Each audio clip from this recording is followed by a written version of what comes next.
మొదటి పేతురు 2వ అధ్యాయం 11వ వచనం చదవండి.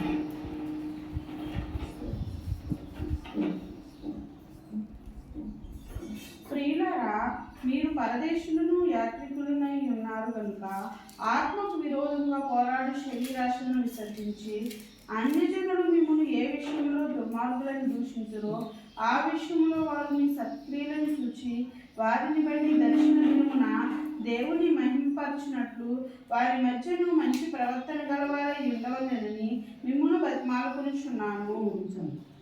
దేవునికి స్తోత్రం అండి. మనం ఒక పేతురు గారు రాసిన పత్రిక అండి ఇది. పేతురు గారు రాసిన పత్రిక మొదటి అధ్యాయం, మొదటి పత్రిక 2వ అధ్యాయం.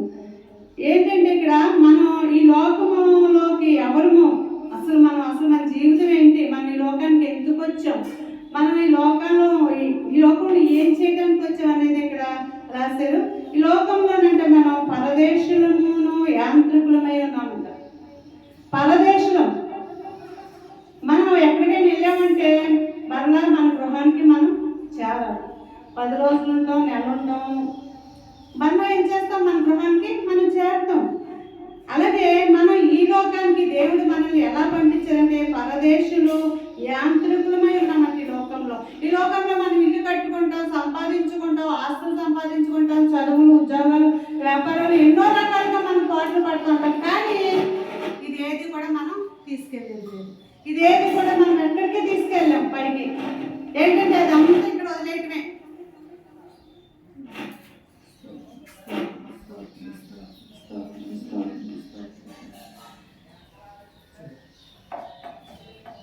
ఏదున్నా మనకి ఎన్నో ఉండొచ్చు, ఎంతో మనకి సంపాదించుకోవచ్చు, కానీ ఏదైనా సరే మనం ఈ లోకంలో వదిలేసి వెళ్ళిపోవాల్సిన వాళ్ళం.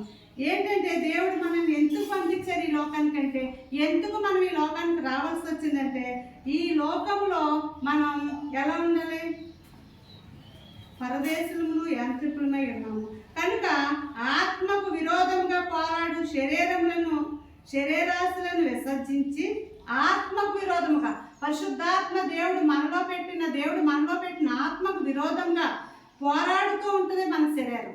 ఈ శరీరానికి ఆత్మకి ఒక పోరాటం.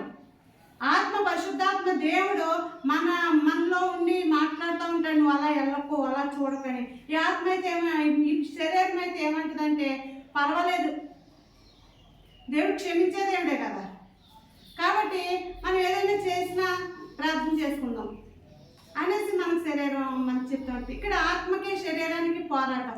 ఈ పోరాటంలో మనం గెలవాలంటే ఏం చేయాలంటే మనం శరీరాశలను విసర్జించాలి. శరీరాశ అంటే ఏంటి? శరీరాశ, నేత్రాశ, జీవముడమ్ము. ఈ శరీరం ఎంతసేపు పడుకో, కూర్చో, తిను, త్రాగు, సంతోషించు, హ్యాపీగా ఉండని అంటారు. కానీ ఆత్మ ఏం చేస్తే ప్రార్థన చెయ్యి, ఒకరికి సువార్త ప్రకటించు, మంచి పనులు చెయ్యి అని మన ఆత్మ దేవుడు లోపల నుంచి మనకు ప్రేరేపిస్తూ ఉంటాడు. శరీరాన్ని మనం అనుసరించామంటే ఆత్మ ఏమవుద్దంటే ఆత్మబలం తగ్గిపోతే శరీర బలం పెరిగిపోద్ది. ఆత్మ చేత మనం శరీరాన్ని నలగొట్టుకోవాలంట ప్రతిదినము కూడా. కాబట్టి ఈ లోకానికి వచ్చినప్పుడు మనం పరదేశులము యాత్రికులమే. మనం ఇప్పుడు ఉండటానికి ఏమీ లేదండి. ఒక దేవుడు చెప్పారు కదా, మనకి ఇచ్చిన ఆయుష్ ఎంత? 70 సంవత్సరాలు, అధిక బలం ఉంటే 80 సంవత్సరాలు. అది కూడా దుఃఖము, ఆయాసమే.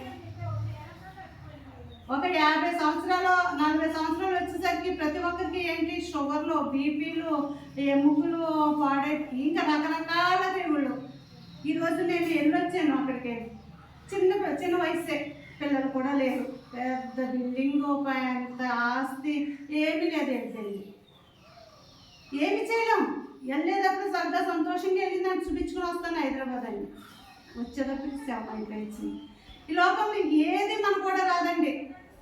కానీ మనలో ఉన్న మన భక్తి బ్రదర్ గారు చెప్పినట్టు మన నీతి క్రియలు మనకంటే ముందే దేవుడి దగ్గరికి వెళ్ళిపోతాయి. మన భక్తి క్రియలు మనకంటే ముందుగానే దేవుడి దగ్గరికి వెళ్ళిపోతాయి. మన ప్రవర్తన మనకంటే ముందుగా దేవుడి దగ్గరికి వెళ్తుంది, తర్వాతే మనం వెళ్తాం. అంతేగాని మనం వెళ్ళి మన వెనకాల వెళ్ళరాము. ఎందుకంటే మనం ఎప్పుడు చేసామో అది దేవుడు వెంటనే తీసుకుంటారు. నీ కన్నీరు నా కవితలో దాసించాను అన్నారు. అక్కడ మన కన్నీరు ప్రార్థన, కన్నీటితో ప్రార్థన చేసామంటే దేవుడు అక్కడ దాసించారు. దేవుడు చక్కటి సంతోషకరమైన జీవితాన్ని అక్కడ మనకి ఇస్తారు. కానీ ఈ లోకంలో మనం ఎంతసేపు యాత్రకు వచ్చామంతే. యాత్ర మన ప్రయాణంలో ఒక యాత్ర, ఇక్కడ ఒక స్టే చేస్తున్నాం అంతే. ఈ ఇల్లు నాదేం కాదు, ఈ వదిలేసి వెళ్ళిపోవాల్సిందే. ఈ శరీరంలో, ఈ ఇంట్లో మనం ఉండేది కొద్ది కాలమే. కాబట్టి మనం ఈ లోకంలో, ఈ శరీరంలో ఉండగానే ఈ శరీరంతోనే మనం మంచి కార్యాలు, నీతి కార్యాలు, భక్తి జీవితంలో ముందుకు వెళ్తూ మనం ఉన్నప్పుడు మనం దేవుని సన్నిధికి వెళ్ళగలం. దేవుడితో మనకి సహవాసము కలుగుద్ది. దేవుడు సంతోషకరమైన, ఆనందకరమైన ఆ జీవితాన్ని మనకి ఇవ్వడానికి మనం ఈ లోకంలో పంపించారు. ఎందుకంటే మనం వెళ్ళలేము దేవుడి సన్నిధికి. ఎలా వెళ్ళాలంటే ఆయన రక్తంతో కడగబడి ఆయన బిడ్డలుగా మనం మార్చబడినప్పుడే మనం పరలోక రాజ్యం వెళ్ళగలం. కాబట్టి యేసయ్య సన్నిధిలో మనం ఈ లోకంలో పరదేశంలో యాంత్రికులమై ఉన్నాము కనుక ఆత్మకు విరోధంగా పోరాడు శరీరాశలను విసర్జించి అన్యజనులు మిమ్మల్ని ఏ విషయంలో దుర్మార్గులని దూషించురో ఆ విషయంలో మీరు మీ శక్తులను చూసి వాటిని బట్టి దర్శన దినమందు దేవుని మహిమపరచునట్లు వారి మధ్యను మంచి ప్రవర్తన గలవారై ఉండవాలని మిమ్మల్ని బ్రతిమలాడుకొనిచున్నాము. దేవుని సన్నిధిలోనే కాదు, దేవుని సన్నిధిలో లేనప్పుడు కూడా మనం ఈ లోకంలో కూడా మంచివారిగానే ఉండాలి. మనం ఈ లోకంలో కూడా సత్ప్రవర్తన కలిగి ఉండాలి. మన సత్ప్రవర్తనను చూసి, మన ప్రవర్తన చూసి అనేక మంది రక్షించబడాలి తప్ప మన ప్రవర్తన చూసి వెనక్కి వెళ్ళిపోయేవారుగా ఉండకూడదు. మన జీవితాలు దేవునికి సంపూర్ణంగా సమర్పించుకున్నప్పుడు మన యొక్క జీవితాల్లో మనం దేవుని యొక్క సువాసన ఉన్నామంట, పరిమళ వాసనగా ఉన్నామంట. ఆ పరిమళ వాసనగా మనం ఉన్నప్పుడు ఎక్కడైనా స్మెల్ మంచిగా వస్తే ఎంతో సంతోషం మనకి. అక్కడికి ఏం చేస్తారంటే ప్రజలు వస్తారు, ఆకర్షించబడతారు. ఆకర్షణ మనలో ఉండాలి. మనం పరిమళ వాసనగా దేవునికి సమర్పించుకోవాలి. మనం ఈ లోకంలో అబ్రహాం గారు జీవించినప్పుడు ఈ లోకంలో ఆయనకి ఏ నిరీక్షణ లేదు. ఇప్పుడైతే మనకి బైబిల్ ఉంది, తర్వాత టీవీ ద్వారా ఎన్నో వాక్యాలు విన్నాం, యూట్యూబ్ ద్వారా ఎన్నో మనకి చూస్తున్నాం. ఆ రోజు అబ్రహాం గారు పుట్టేసరికి ధర్మశాస్త్రం కూడా లేదండి, ధర్మశాస్త్రం కూడా తెలియదు అసలు. ఆయన అలాంటి టైంలో కూడా ఆయన ఒక నిరీక్షణ కలిగి ఉన్నాడు. ఆ టైంలో నేను నిజంగా ఎంతో ధన్యత ఆలోచించుకుంటే కదా. ఇన్ని రకాలుగా మనం వింటున్నాం, చూస్తున్నాం, ఎన్నో సాక్ష్యాలు వింటున్నాం, ఎన్నో వాక్యాలు వింటున్నాం, చదువుతున్నాం, కానీ పడిపోతున్నాం. తప్పట్లేదు. ఇంకా ఈ లోకంలో ఏంటంటే మనం పడిపోయే స్థితిలోకి వెళ్ళిపోతున్నాం. కానీ ఆ రోజు అబ్రహాం గారికి చెప్పేవాళ్ళు ఎవ్వరు లేరు. ధర్మశాస్త్రం నువ్వు ఇలా నడుచుకో, నువ్వు ఇలా ఉండు, ఏమన్నా చెప్పేది ఏమి లేదు. దేవుడు వచ్చారు, మాట్లాడారు, నీకు బిడ్డలు ఇస్తానన్నారు. లేకపోతే నువ్వు నీ తండ్రి, నీ ఇల్లుని, నీ ఇంటిని, నీ ఆస్తిని వదిలేసి నడు అన్నారు. అంతే నడిచాడు. ఎక్కడికి వెళ్ళాలి ప్రభువా, నన్ను ఎక్కడ తీసుకెళ్తావు, నన్ను ఏ దేశం తీసుకెళ్తావు, నాకు ఏ దేశంలో, ఆ దేశంలో నాకు ఏమిస్తావు అని అని అడిగారండి. ఏం అడగలేదు.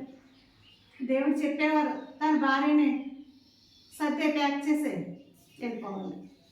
ఆ భార్య కూడా అనే ఉంటుంది కదా, ఏంటి నేను ఇల్లేది ఎంత అందంగా సర్దుకున్నాను, ఈ మొక్కలు వేసుకున్నాను, ఈ పక్షులు పెంచుకున్నాను, ఇవన్నీ వదిలేసి మళ్ళీ నేను వచ్చానా, నేను రానని కూర్చోలేదు. భర్త చెప్పిన మాటకి తను కూడా లోబడింది. దేవుడి మాటకి అబ్రహాం లోబడ్డారు. అబ్రహాము భార్య సారా గారేమో భర్త మాటకి లోబడింది, ప్రయాణమయ్యారు. ఇక్కడ వేసుకో టెంట్ అన్నారంతా అక్కడ వేసుకున్నారు. అలాగా ఏంటంటే నిరీక్షణ అనేది లేదు. నిరీక్షణ అనేది లేని టైంలో కూడా ఆయన దేవుడి యొక్క నిరీక్షణ కలిగి నమ్మారు కాబట్టి ఆయన విశ్వాసులకు తండ్రిగా ఎంచబడ్డారు. ఈ రోజు కూడా మనం అబ్రహాం గారి గురించి చెప్పుకుంటున్నామంటే ఈ రోజుల్లో కూడా విశ్వాసులకి తండ్రిగా ఎంచబడ్డాడంటే ఆయన ఎంత దేవునికి ఇష్టడుగా ఉన్నారు. ఒక స్నేహితుడు సొదొమ గొమొర్రా పట్టణాలని అగ్నితో కాల్చివేస్తుంటే నా స్నేహితుడికి నేను మరుగు చేయదునా అనుకున్నారు దేవుడు. అనుకుని చెప్పారు, మాట్లాడారు. దేవుడు మాట్లాడి ఆయన బ్రతిమలాడాడు. ఒక సంభాషణ ఇద్దరికి, ఒక ఫ్రెండ్ మాట్లాడుకున్నట్టు, ప్రభువా తండ్రి వేస్తే 50 మంది ఉంటే రక్షించుతండి అన్నారు. సరే నీ ఇష్టం అన్నారు. పోనీ మళ్ళీ అనుమానం వచ్చి 40 మంది అన్నారు, సరే అన్నారు. 30 మంది అన్నారు, సరే అన్నారు. 20 మంది అన్నారు, 10 మంది కూడా 10 మంది అయినా సరే ఓకే అన్నారు.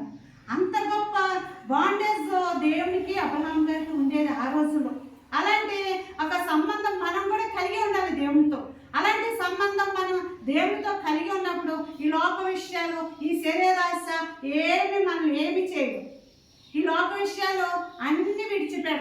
దేవునితో సంబంధం కలిగి దేవునితో సహవాసం కలిగి మనం ముందుకు వెళ్తూ ఉంటాం. ఈ లోకంలోనే మనం ఆయన్ని సంబంధం కలిగి ఉండాలి. ఈ లోకంలో మనం చనిపోయాక ఏం లేదు. ఒకసారి చెప్పారు కదా యేసయ్య, మృతుల్ని పాత పెట్టుకుంటారు. చనిపోయారు, ఆత్మీయంగా చనిపోయిన వారు ఏం చేస్తారు? చనిపోయిన వారితోనే ఉంటారు. మనం ఆత్మీయంగా చనిపోయిన వారం కాదండి. మనలో దేవుని ఆత్మ జీవిస్తుంది కాబట్టి మనం జీవిస్తున్న దేవునితో సహవాసం కలిగి ఉండాలి, దేవునితో సంబంధం కలిగి ఉండాలి. ఈ లోక స్నేహం దేవునికి వైరం కాబట్టి ఈ లోక స్నేహానికి దూరంగా ఉంటూ మనం దేవునితో సంబంధం కలిగి ఉండాలి. అలాగని లోకంతో మాట్లాడొద్దని కాదు, మంచులు చెడులు కష్టాలు సుఖాలు పంచుకోవాలి, వాళ్ళు వాదార్చాలి. ఇలా దేవుడు చేసిన ఎన్నో కార్యాలు పెట్టి మనం కూడా ఆయనలా పోలి నడుచుకోవాలి, ఆయన్ను పోలి జీవించాలి. కానాను విందులో ద్రాక్షారసం అయిపోయింది, ఎక్కడ నుంచి వస్తుంది అప్పటికప్పుడు.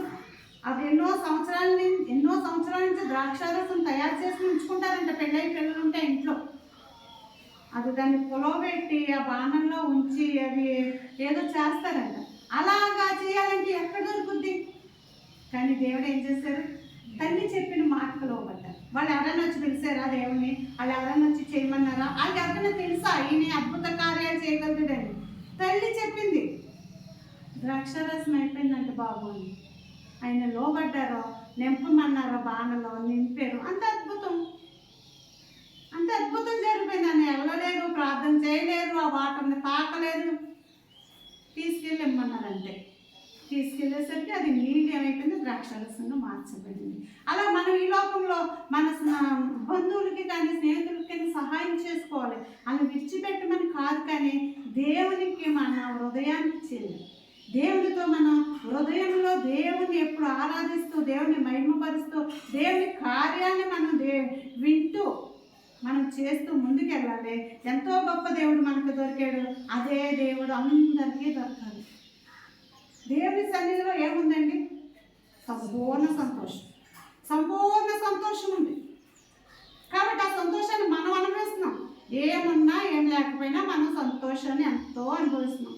ఎక్కడికి వెళ్ళినా, నిజంగా ఎక్కడ చూసినా, బయటికి నేను చాలా తగ్గినొచ్చాను, ఎల్లకి ఎక్కడికైనా వెళ్తే ఎవరింట్లోనూ ఆరోగ్యంగా ఉన్నవాళ్ళు ఒక్కళ్ళు లేరు. ఎవరింట్లో చూసినా అనారోగ్యాలే, ఎవరింట్లో చూసినా ఏదో ఒక వ్యాధి బాధలే, ఏదో సమస్యలే. కానీ మనకి లేవా? ఉన్నాయి. కానీ వాళ్ళకి లేని ఆదరణ మనకుంది, వాళ్ళకి లేని సంతోషం మనకుంది, వాళ్ళకి లేని నిరీక్షణ మనకుంది. ఎందుకంటే మన దేవుడు అన్నాడు, మన యేసయ్య అన్నాడు, ఆయన చూస్తున్నారు, ఆయన వింటున్నారు మన ప్రార్థనలో, ఆయన కార్యాలు చేస్తారు. ఒకవేళ చేయకపోయినా దేవుడి సన్నిధికి వెళ్తాము. ఇంకంతకంటే సంతోషం ఏముంది? ఆ సంతోషం మనం ఉంది. వాళ్ళకి లేరు కాబట్టి కంగారు పడిపోయి, టెన్షన్లో పడిపోయి, ఇలాగే బాగుంది, ఇలా బాగాలేదు, నాకు అలా బాగాలేదు, మా ఇంట్లో ఇలా సమస్యలని అని చెప్పుకుంటున్నారు. ఏంటిది నాకు చాలా ఆశ్చర్యము, చాలా బాధ అనిపించింది అనమాట. నిజం కదా, మన దేవుడు మనకు ఉండబట్టి, మన దేవుడు మనతో ఉండబట్టి, మనకి యేసయ్య దొరకటం గొప్ప ధననిదంట. ఆయన దొరకటమే గొప్ప ధననిది. ఒక దావీదు గారు రాసిన పత్రికల్లో ఉంటుంది, దావీదు కీర్తనలో ఉంటుంది. ఏమనంటే, కొవ్వు మేదడు దొరికినంత సంతోషంగా ఉందంట ఆయన వాక్యం ఆయన వింటుంటే. అలాంటిది మనం కూడా దేవుని సన్నిధిలో సంతోషిస్తూ, ఆనందిస్తూ, ఈ లోకంలో జీవించినంతకాలం అది సంపాదించాలి, ఇది ఈ లోకంలో అన్నీ వదిలిపెట్టుకుని మన దేవుని సన్నిధిలో ఏం సంపాదించుకున్నాం. కొన్నేళ్ళు పిలిచారు, కొన్నేళ్ళని దేవుడు పంపించినప్పుడు, కొన్నేళ్ళతో మాట్లాడినప్పుడు ఏమన్నారు? నువ్వు చేసిన కార్యాలు, ధర్మ కార్యాలు నా సన్నిధికి చేరినవి అని దేవుడు మాట్లాడారు. కాబట్టి దేవుడు పేతురు గారిని పంపించారు, రక్షణ పొందుకున్నారు, పరిశుద్ధాత్మ అభిషేకం పొందుకున్నారు, భాషలు మాట్లాడారు. వెంటనే దేవుడు తను ప్రేమించిన వారిని ఆయన ఈ లోకంలో విడిచిపెట్టండి. ఆయన తన సన్నిధికి చేర్చుకోవడానికి ఆయన ఎంతో ఆశ కలిగి ఉన్నారు. మనం ఈ లోకంలో పరదేశులము, యాత్రికులమై ఉన్నాము కనుక ఈ లోకంలో ఉన్నదంతా మనం శరీరాశ, నేత్రాశ, జీవబ్రహ్మాన్ని మనం పని చేయనివ్వకూడదు. మన హృదయాన్ని, మన ఆత్మని బలపరచుకోవాలి. ఆత్మ బలపడాలంటే, శరీరం బలపడాలంటే మనం ఆహారం మంచి ఫుడ్ తింటూ ఉంటాం. కానీ మన ఆత్మ బలపడాలంటే వాక్యం అనే ఆహారం మనం తింటూ ఉండాలి. వాక్యాన్ని మనం ధ్యానిస్తూ ఉండాలి, వాక్యాన్ని మనం నెమరవేసుకుంటూ ఉండాలి. పడుకున్నా కూర్చున్నా ఏమన్నారంటే బాస్కి మూలే కట్టుకోవాలన్నారు. గోడకి పరిగెడుతున్నప్పుడు కూడా కనపడేటంత రాసుకోవాలంట వాక్యాన్ని. మనం పరిగెడుతున్నప్పుడు కూడా మనకు కనిపించాలంట వాక్యం. అలా అంటే గోడ మీద రాసుకోవాలని కాదు, అది మన బ్రెయిన్లో ఫిట్ చేసేసుకోవాలి. మనం పరిగెడుతున్నా కూర్చున్నా నుంచున్నా ఏ పని చేస్తున్నా మన బ్రెయిన్లో వాక్యం ఉన్నప్పుడు ఏమవుతుందంటే ఆ వాక్యం గుర్తొస్తూ ఉంటుంది. ఆ వాక్యం మనకి జ్ఞాపకం చేస్తూ ఉంటారు పరిశుద్ధాత్మ దేవుడు. కాబట్టి మనం ఈ లోకంలో ఉన్న వాటి వరకు కాదు, కానీ పైన ఉన్న వాటి వరకు మనం వేగిరిపడి పరిగెడుతూ దేవుడి సన్నిధిలో మనం ముందుకి సాగిపోవాలి. యాత్రికులం పరదేశం వచ్చాం, వెళ్ళిపోతాం. నిజమైన మన గృహం ఎక్కడుంది? పరలోకంలో. ఆ పరలోకంలో నా గృహం కొరకు మనం ఈ పాటలు పడి మనం సంపాదించుకోవాలి.